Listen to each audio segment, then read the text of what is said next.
We can expect na hindi lang tayo matatakot sa pelikula na to, pero it will make us feel and experience the world building. Kasi even na meron tayong physical threat, paglalaroan pa rin natin yung isip. We'll play with minds, delusions, tensions, breakdowns, paranoia, mga ganung bagay. So, ngayon, what if yung ordinary na clown? Familiar na kayo sa mga clown, no? Sa mga birthday parties, di ba? Meron kayong clown, yung mga afford mag-rent ng clown. So ako kasi never ko na-experience. Kaya meron akong frustration na sabi ko pag mag-birthday ako, gusto ko ng clown. Sabi ko, what if sa ika-30th ko, pero 32 na ako, sa ika-30th ko, what if mag-invite ako ng clown? Gaano yung ka-power trip, diba? Parang, alam ko yung mga tricks nun eh. So as a clown, anong magiging reaction ko? Sobrang awkward nun, diba? Pero this time, hindi siya ordinary yung clown. So si Andoy, clown natin siya. Pero he's not an ordinary clown. He has this tendency of sudden outbursts. Ayaw niya nang minamak siya, ayaw niya nang bullies, ayaw niya nang namamahiya, and ayaw niya nang napapahiya. So this is Andoy. Ay, hindi pala yan. Hindi yan. This is Andoy. So syempre, inspired na rin ng look natin. So si Andoy will be invited sa isang na mag-perform, pero hindi sa performance ng hindi sa mga bata, hindi sa birthday party, hindi sa 3 p.m., pero sa birthday reunion ng isang ng mga millennials, ng mga mid-20s to 30s. Ngayon, anong gagawin ni Andoy kaya na, ay sino ba ito? Hi, Victor. Acknowledge natin si Victor. So, ayun. So, imagine niyo si Andoy, in-invite siya sa party ng isang group of millennials. Ngayon, si Andoy, anong gagawin niya ngayon na una pa lang, alam niya na pinagtitripan lang siya ng group of millennials na yun na yung mga magic tricks niya, alam na ng group. So, hindi na siya sanay kasi yung mga tricks niya, wala na, basic na lang sa kanila. Ngayon, ang question din, paano sasatisfy ni Andoy yung mga tao na yun na una pa lang wala nang interest sa kanya? And the only way for him to do that is to step up his game. So, ano ngayon yung mga gagawin ni Andoy para mag-step up yung performance niya as a clown na mag-cater dun sa mga group na yon. Ngayon, ay yung aabangan natin sa pelikula na to, kung paano ba i-execute ni Andoy yung mga scenes na yon. And I'm excited to discuss more. So, si Andoy ay bano. Yeah. So, actually kasi meron talaga si Andoy na backstory kung bakit siya naging gano'n. Okay, so, then si Andoy, nung naghahanap kami talaga ng actor para dito, sobrang tedious nung paghanap namin ng artista for Andoy. Kasi gusto namin, parang isang tingin mo pa lang, yun na yun eh. Ang dami naming sinerch na maganda kami, nagpila kami ng mga pictures, so daan na kami. Kung sino yung matapat na, and then kumbaga, ayan. So si Jen, nare-represent niya yung ND. So, ayan, so basically, wala ngayon dito si Jen. So basically, Jen will be played by Aya Fernandez. Yeah. So familiar kayo sa kanya?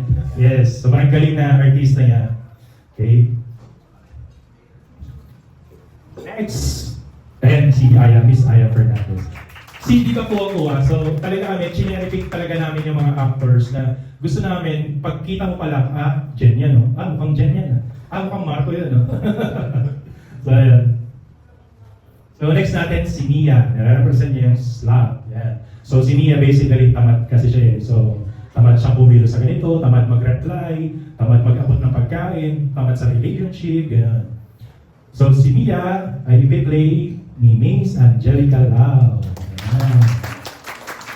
Yeah. And ayun, na-impress din ako sa sinenya audition video. Sabi ko kasi, kahit simple lang yung mga lines na binigay ko, okay, nakuha niya. Parang siya yun. Ito na yun. So next natin, si Nico. So si Nico, nire-represent niya naman yung Greed. So sa grupo, si Nico yung basically supplier niya ng drugs, mga weeds, mga gano'n. So siya yung happy-go-lucky lang din. Tapos, ayan. So si Nico, ipi-play naman siya ni Mr. Paulo Gumabaw. So wala lang si Sir Paulo Gumabaw dito. Ayan. Kaya medyo hindi lang ako yung buhok, pero mag-wait na lang din. So next natin si Johnson. Ito, isa sa pinaka-favorite character ko na sinulat din dun sa script si Johnson. Kaya ito yung pinakahuling character na cast namin kasi sobrang hirap. Ang dami nang nag-inquire, ang daming gustong artista na mag-play ng role, pero sobrang pinili ko talaga siya. So si Johnson, siya na may nag-represent ng singer rat. So ano siya, magagalitin, pero sa ano lang, sa utak lang. Ganyan. Pero pag sumabog siya, talaga matindi. So si Johnson ay i-play ni Mr. Victor Relosa. Ayan. Ayan, sir. Actually, ano na last minute na nag-send siya ng video, sabi ko, okay, kuha yung boses, kuha yung, pag nakita mo, maiinis ka rin. Yeah, tapos next natin, si Toby. Toby man, ang sinya ay gluttony. So lahat niyo, sino kaya si Toby? So si Toby ay play, actually ang ganda ng character ni Toby, siya yung magiging loud sa group, siya yung parang magiging glue nyo. Play siya ni... wala na mag-play. Play siya ni Hardy Daria. Ayan, yan siya. Mag-bounce ka sa shoot. So, ayan yung party natin. So, Shirley, Johnson, Nico, Toby, Jen, Marco, yeah. Pag tinignan mo sila as a whole, sobrang ganda ng chemistry and synergy. And excited ako makita sila magbatuan, maribat during sa scene dito, sa table scene, sa dining, sa sakyan. Ayan. Okay. Technical difficulties. Ayan si Congressman. So si Congressman, ang tatay ni Shirley. So basically, kayong lahat ay galit kay Congressman. Ayan. Si Shirley naman, kung gaano kalinis si Shirley, gano'n karumi si Congressman. So si Congressman, ipiplay siya ni Sir Vic Romano. Hey, sir. Sir, plus and So yeah, next. So of course, we'll have Miss Ivy Nuki as Jenny, the woman natin. So basically, malaki rin yung part ni Jenny sa film natin. Okay. So, ano bang tema ng film natin? So itong film natin, horror siya, pero itatakal natin yung iba't ibang thematic depth natin. First, yung thin line between performance and reality. Ano kaya mangyayari kung yung role na pinoportray mo, i-embody mo na?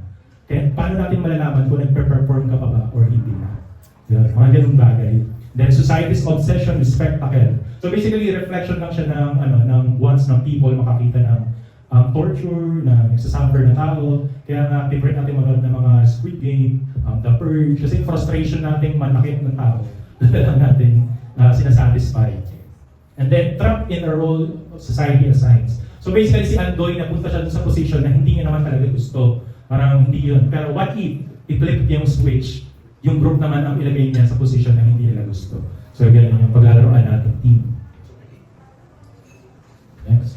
So ito yung tunay inspiration na pinagkuhanan namin ng reference. So Talk to Me, kung napanood niyo na siya, so basically, yung simpleng prank na naging super scary na nangyari, ganyan. And then so dahil meron tayo dyan, expect niya na medyo bloody yung ating pelikula. Pero at the same time, you know, it will make us think. Then it's what's inside. Yeah, explorers have a group recklessness driven by curiosity and peer pressure. So basically, kumbaga, naging curious lang talaga yung group. Anong mangyayari pag may clown? So yung settings natin, very contained lang siya. Mangyayari lang siya sa halos 2 settings. So isa sa bahay ni Shirley, yung house ng family niya, ancestral house ng family niya. And then meron lang tayong scene sa apartment ni Andoy. So very contained and hindi tayo mahirapan lumipat-lipat ng location. So mood and lighting. So yung gusto naming ma-achieve dito is magkaroon siya ng ma-differentiate siya sa other horror films locally. So gusto ko siya maging, ayaw ko magkaroon siya ng bluish na color lighting. So tina-target na maging yung look niya timeless. Kumbaga, more of, kung napanood nyo na yung Knives Out, Saltburn, parang ganun yung gusto namin ma-achieve na aesthetic. So in this na cold colors, radiant lighting, mag-stick tayo sa warm, and then meron lang tayo touch accents ng mga cold colors. So ayan. So first half of the film, ganito yung makikita natin.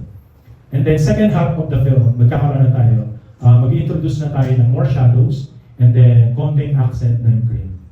Okay? So, ayan. So basically, ayun yung buong concept, storyline. President, your question. Masayaw ba? Thank you. Question na lang. Nung nabasa niyo yung script, alin sa mga eksena yung pinaka-excited kayong ma-shoot? That's the first question. Tsaka bakit kayo nandiyan sa project? Without spoiler. Spoiler! Para lahat ng scenes, spoiler ko. Challenging question. Bakit nag-yes? Who wants to go first? I can go first. Yes, no. Nag-guess ako actually kaagad nung sinend na yung parang storyboard. Hindi ko pa alam kung sino yung character ko. First paragraph pa lang, hindi ko pa siya tinatapos, tumawag kaagad ako. Tatawin natin to. And then, it was just, parang kinukwento ako kay direct eh. Parang I was manifesting doing a movie like this. And then, parang, it was, parang, I feel like I manifested it nga kasi nung inisip ko siya for like 2 days, tapos nakuha ko yung text, nakuha ko yung parang storyboard. So, kaya ako nag-guess kaagad kasi I really want to do a movie like this. I'm excited to start and thank you again for considering me. So, maraming salamat po.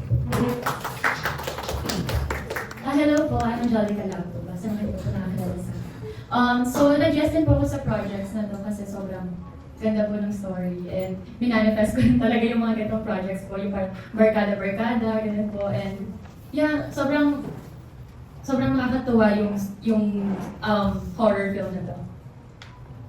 Hello po, ako po si Harley. So yes, nung nalaman ko po yung audition itself, kasi right away nag-message ako agad, nag-set ako ng audition. Tapos siguro backtrack lang, isa to sa minanifest ko before as an actor na gusto kong makagawa ng movie kung papayarin ako ng universe na mag-crossboard.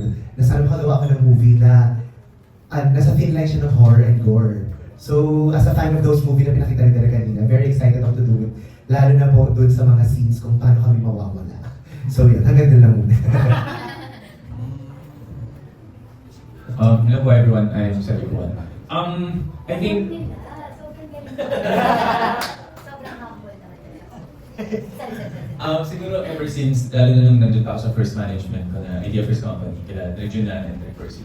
Every time na mag-usap kami na parang kung ano yung dream mo na gawin din na role, alam ko, naalala ko na una ko nabanggit sa kanila na film yung Split, yung kay James McAvoy. Yeah. Parang somehow kasi meron tayong idea, meron akong idea na sometimes gusto mong mag-give in dun sa kung ano lang nasa isip mo. And not just really think about it. Or kung ano magiging consequences niya. Minsan may ganun tayo sa ng mga tao. And I think for the longest time, I've been looking for something na really would challenge me a lot or maybe go beyond the limits of my craft. And I think yung nabasa ko yung script, meron na kami mga clarification din ni Mark, and after nag-usap kami na, okay, gusto ko lang na rin na naging same page kami with ano yung gusto namin iparating sa mga tao. Para sa yeah, I think, challenging siya, and for sure, this would be a really collaborative work. Kaya, I said yes after that, yeah. Direk. Direk. Yung magaling Ayan, pinagpaalam lang kay Direk. Hello po, si Jenica. Ako po, yes, without spoiler, Direk. So, hindi talaga ako nanonood kasi ng horror. Kasi medyo duwag tayo, ganyan. Kaya lang, syempre trabaho, we want work. At the same time, ang ganda talaga ng script. Sobrang ganda ng script. Hindi ko namalayan na hindi pala ako humihinga habang binabasa ko siya. Na-realize ko na lang na hindi na ako humihinga. Kasi parang nag-hyperventilate after ko basahin yung script. There's this scene that I know is very effective. It was written very well. However, it is Shirley's scene. And meron akong medyo na-feel ko lang na parang medyo uncomfortable ata ako sa scene na to. Ako po kasi bilang isang artista, syempre, kagaya na nasabi ni Cedric, parang iba-iba kasi ng methods or ng process, ganyan. Hindi ko alam kung yun yung tamang term. Actor's director ba yun? Hindi kasi mag-acting workshop, pasensya na po kayo. Medyo ganun akong artista. Pag pumupunta ako sa set, yung goal ko palagi is to please my director. When I say yes to a project, kailangan alam ko sa sarili ko na kaya ko ba to? Magugustuhan ba ng director yung kaya ko ibigay dito? And nag-worry ako dahil nga uncomfortable ako sa isang scene. ayokong malungkot yung director ko, tapos maisip niya, dapat si ano na lang. Pag may project ako, palaging ang goal ko, dapat may isip ng director, tama. Siya nga talaga dapat. Wala na akong pakialam. Kung ano yung sasabihin ng ibang tao, okay lang. Pero kailangan ko makita dun sa director ko na happy siya. But you were able to work it out. Si ate Beth yung handler, sabi ko, huwag niyo sabihin yung reason. Sabi ko, ate, mag-no ka na lang kasi nakakahiya. Ang effective kasi talaga nung scene, na feeling ko, pag sinabi ko yung concern ko, pag tatanggalin, sayang. So ayokong bastusin yung, feeling ko lang kapag nag-request ako ng ganon, matatamaan ko yung writer. Eh, syempre, pinagandaan nila yan. Sila na rin nagsasabi kanina na yung Wanderlust, kilala sila sa advertising, pero inabot ng 10 taon para magkaroon sila ng ganitong klaseng budget para makapagbuo ng pelikula. Hindi kagaya ko ang pipigil ng creativity nila. So, sinabi pala ni Ate Beth. Tapos nagawa ng paraan, thank you, Derek. Gusto ko din po talaga kayong katrabaho. Oh. Actually, before to, meron pa ako isang horror na sinulat na si Jenny kayong nakapekto sa character. Kaya thankful ako na siya yung nakuha. Salamat din po. Thank you po.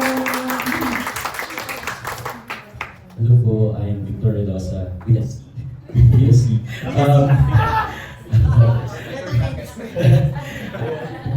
Yo, okay lang po. Actually, hindi ko po alam yung audition dito, na may audition pala. Sabi nga nila, ako yung last na ng-cast. So, last week lang yun, nag-reach out sa akin yung casting director through a friend. Sabi niya, Victor, kaya mo bang gawin to? Pero meron kasi may isang crucial scene na kailangan namin malap kung kaya ko ba siyang gawin. Tapos tinignan ko, binasa ko, sabi ko, ay sige, and more po. Sabi ko, yun lang po. Sabi ko, and more po, pwede po iangat pa po natin kasi gusto kong gawin talaga yung project. Tapos tawag ako sa RM ko, sabi ko, Kuya El, huwag kong papakawalan to, tawagan mo na to. Oo ka na kahit anong gusto nila, oo ka mo. Sabi ko, huwag mong i-decline kahit anong gusto pagawa sa akin, sige lang. Tsaka gusto ko kasi yung mga I've always wanted to do horror or thriller na films. Yan yung lagi kong hinihiling sa mga directors ko. Tsaka gusto ko kasi mga madudumi, madudugo. Kaya nung binabasa ko yung script, sabi ko, uy, parang medyo marami akong maduming scene. Sabi ko, I like it. Gusto ko yung mga ganun. Okay, gusto ko kasi yung mga ganun, marami akong dugo, yung mga patay na ako, parang ganun. Mas tapos yung mga ganun yung eksena. Ayun po.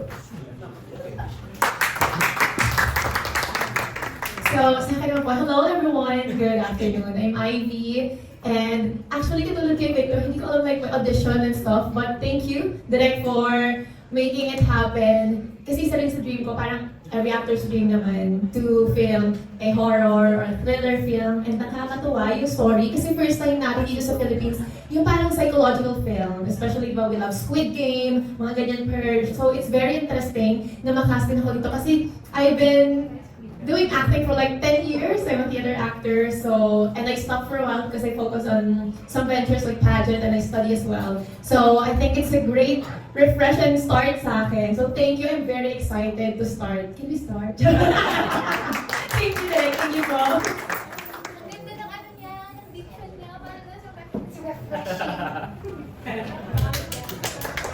Hello, magandang hapon po. Siyempre ako po yung pinakabata sa lahat. Halata naman. Sa mga hindi pa po nakakilala ko po si Vic Romano, patawagin na isang alagad ng sining, alipin ang trabaho. Doon po sa nalimutan ko na yung tanong kasi kung bakit nag-guest ako ba? Okay, balikan po ulit natin total last na ako. Kung bakit po ako nag-guest, may kay pa. Parang hindi. Wala na siguro akong kay, parang hindi, di ba dali? Kasi alagad nga ng alagad ng sining, alipin niya ako ng trabaho. So, una, ito po ang masasabi ko, blessing po ito. Isa pong biyaya at maraming naiyak na ako. Maraming salamat po sa pagkatiwala na pinagalo sa akin. Direct Mark Tutik. At least po, ay hindi ko pa talaga siya nakikita. First time ko namin nakikita. Pero parang kilala ko na siya dahil sa dami na narinig ko sa kanya, mga nagawa niya. Then nagsimula nga po ito nung tumawag sa akin siya. AG, thank you. Thank you po. Hindi na po ako nagpatumpik-tumpik pa. Hindi pa po tapos sinasabi niya, yes, kahit sinabi ko. Hindi na po kami nag-usapan ng role. Ang ganda na sinabi niya, Kuya Vic, may crucial dito, ha? Ano crucial? Titiwalik pa ako. Sabi ko kasi sabi sa kanya, meron ako isang binong pelikula na tiniwalik ako, akala ko kaya ko pa. Akala ko bata pa ako eh. Kuntik na ako mga ospital. Actually, na-hospital talaga, outpatient. Naayos ni Gary. Akala ko gano'n, di ba naman pala.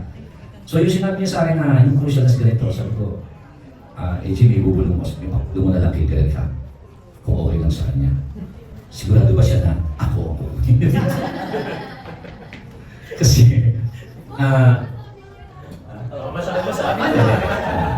hindi.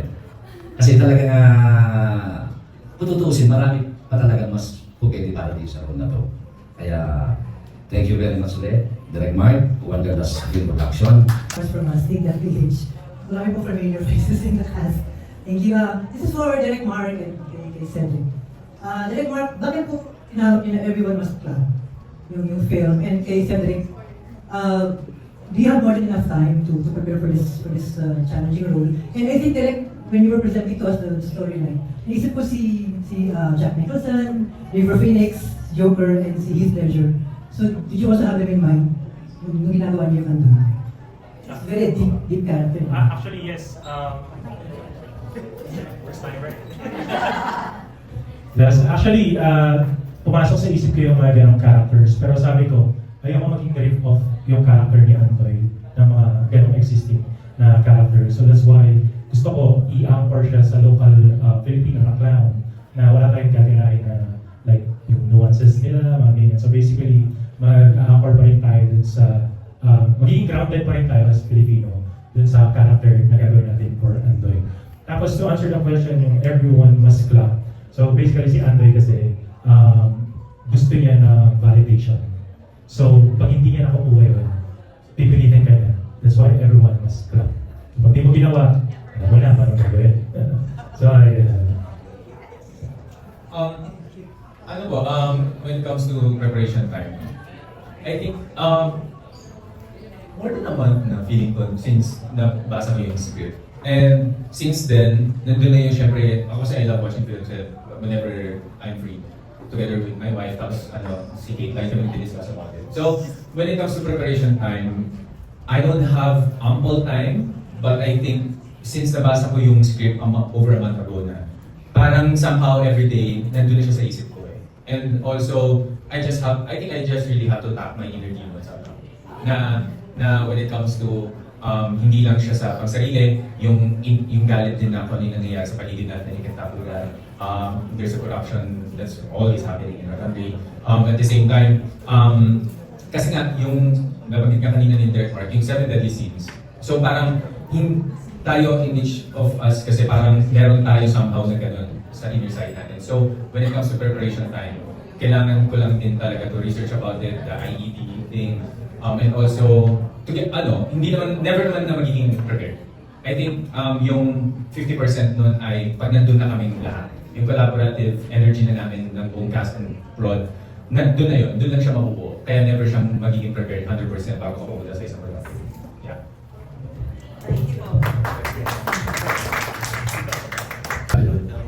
My question goes to Direct first. Sabi mo kasi matagal yung binuo to. How long did it take you to finally complete or finally decided to film the material?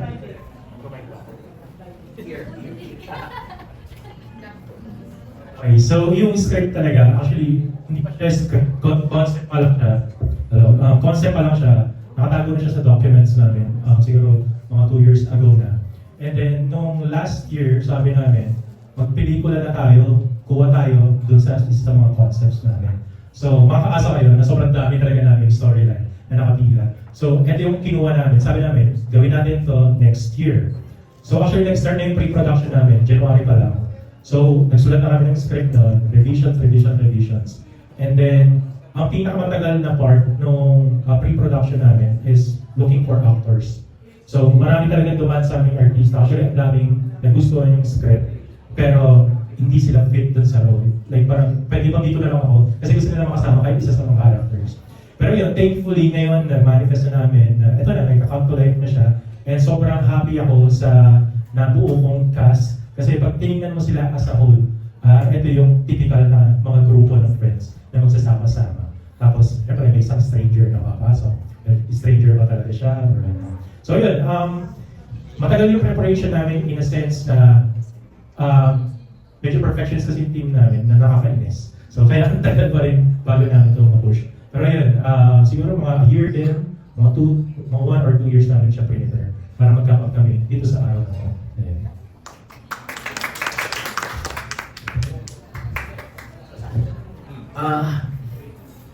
How do you debrief or you detach from your character when you're, especially now that you're portraying this psychologically disturbed character? Yes, debriefing. Actually, until matapos ko yung film, parang hindi ako entirely nakakapag-debrief. Para ako kasi as an actor, even if I'm not acting, everyday life is like a workshop for me. I love observing, I love looking at people. Minsan nga yung wife ko sabihin sa akin, yung dead stare ka lagi, no? Tapos yung picture ba ng album, gano'n. Yung parang, may ganun pala ako, hindi ko alam. So, parang every day ko siyang dala, until matapos ko siya. Parang may ganun akong prospects sa actor. Pero, not entirely affecting my everyday life. Definitely not with this prospect. Thank you. Backstory. As a writer who likes films, and I'm sure this is your debut film as a director, who were the directors, maybe from Hollywood or even here, who inspired you, even when you were a young little boy, that someday soon I'd like to make a film like this guy? Like all of us as artists, meron tayong mga people that inspired us. So I'm sure, if I talk to you now, and you said you're 32 years old, when was that time, if you still recall? Sorry, backstory lang. So, ako kasi very delusional akong tao na nakakainis minsan. So, kapag nag-start po yung ano po sa filmmaking, nung nanonood ako ng Harry Potter. So, Harry Potter talaga is my childhood hero. Kasi, sabi ko, gusto kong gumawa ng ganitong klaseng pelikula na may mga magic, visual effects, etc. Sobrang fascinated ako na. Kasi ako mismo, visual effects artist din ako noong una. So, may knowledge ako sa mga technical. And then, ang idol ko talaga is si Steven Spielberg and James Cameron. So, doon lagi ako nag-a-anchor. So, ang gusto ko talagang ma-achieve na film is matap yung category ng mga superhero films. For now, yung pagsusulat ko kasi, na tatapat ko sa style ni Bong Joon-ho.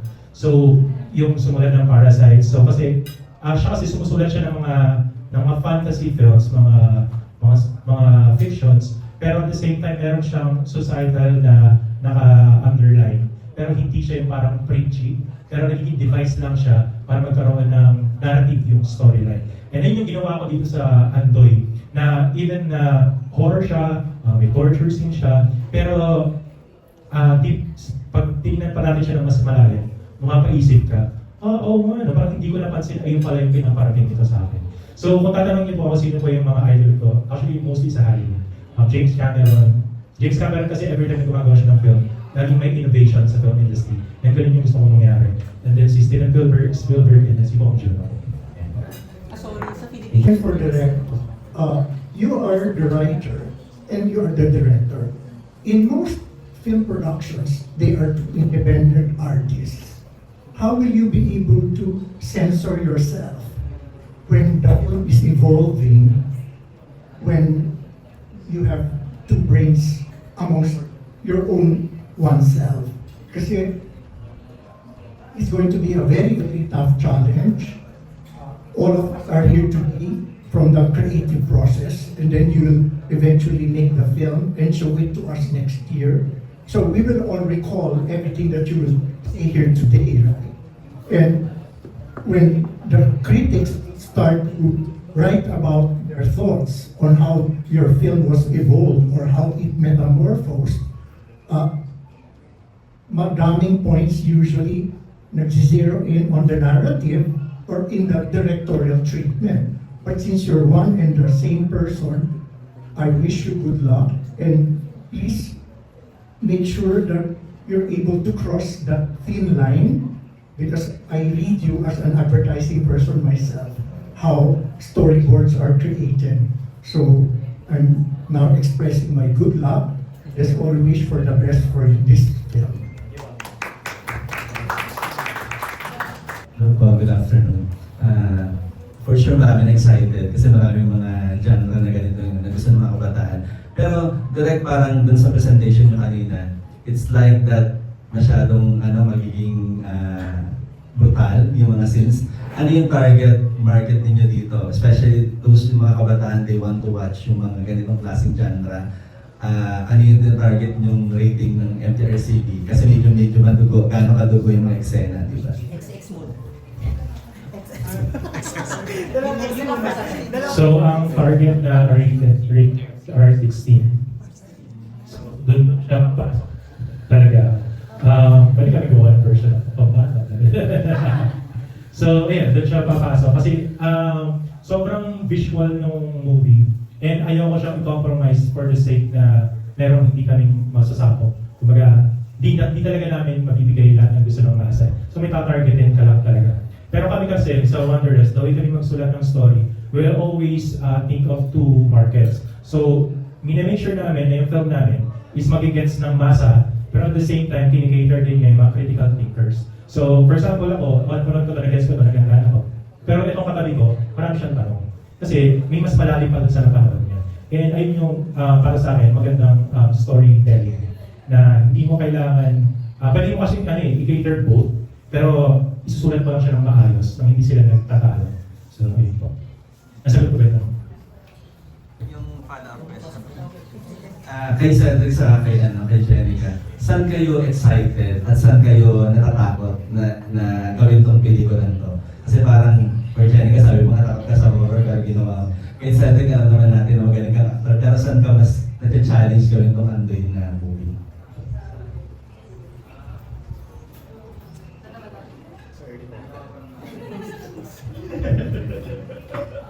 I think mas yung fear ayoko siyang borrow against sa isip ko. Mas yung challenge. I think yung mas challenge sa akin ay to really dig deeper dun sa personality ni Andoy. Especially yung mental condition niya. Na wala akong ganung mental condition na pinansabi ng outburst. But somehow, I can relate to that. I think yung challenge lang ay talaga yung how to tap my inner demons. And there's nothing wrong with that. Siguro lang, ang mahalaga lang din dito ay safety ng lahat. And hanggang saan yung pwede mong gawin for this project pero not really harming everyone. So I think yun. Because sometimes, may mga actors kasi na may pwede may tendency na parang pwede nilang reason out na, I did it for the art. Let's do it for the art. And hindi na tayo ngayon gano'n. Let's do it for the art and safety of everyone as well. So yeah. Ako naman po, yes, takot talaga ako. Pero excited din ako. Napansin ko simula nang nag-start tayo, ilang beses ko narinig yung debut film to ng Wanderlust, ganyan. Tapos sinabi rin ni Direk Mark na tag ka siya in sa music video. And alam ko yung mga bagay na yun, kasi syempre inalam ko din. Pero hindi siya naging rason sa akin para hindi tanggapin yung proyekto. Nasabi ko naman yung concern ko kay Ate Beth regarding it. Kasi, sa totoo lang, parang sa pag-aartista lang po, sobrang daming magaling, hindi lang nabibigyan ng pagkakataon. Naniniwala ako na ganoon din ang Wanderlust. Marami silang kayang i-book. Kailangan lang talaga ng budget. At dahil nandito na yung budget, wala nang makakapigil sa kanila. Mas excited lang po ako kasi nung nabasa ko po yung script, alam ko, nakita ko yung drive, nakita ko yung artwork, nakita ko yung passion nung sulit nito po. Paano ba dapat ito? So, looking forward ako na matapos ito at masabi sa magiging pamilya ko sa Wanderlust na salamat, kinuha niyo ako, nagawa natin. Yun lang po. Thank you po. Hi, my question is for Direk Mark, which is, so when writing this, ano po yung moment, or like when you're writing, obviously it's a horror film, but like, what are the moments while writing that make you go, hey, I think ito yung scary na siya, like when do you decide na scary na siya, or when you need to push the scene further? So, ayun, nung nagsusulat ako, actually, yung idea pa lang ng concept ni Andoy na clown na na-invite sa party ng group of friends na halos kailangan, actually scary na yun. And nung nagsusulat ako, ang ginawa ko, kasi ayoko siya maging pure shock factor lang na the torture, gano'n yan. Minake sure ko na yung half of the film will be scary enough habang wala pa si Andoy. Kasi yung half of the film will be like a pressure cooker.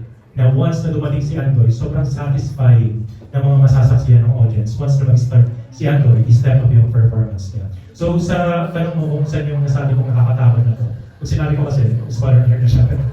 Ayun, actually, buong film, mag-enjoy kayo kasi ano siya, wala tayong fillers, lahat sila may purpose. It's either nagpa-plan tayo ng scenes or meron tayong i-introduce na panibagong setup.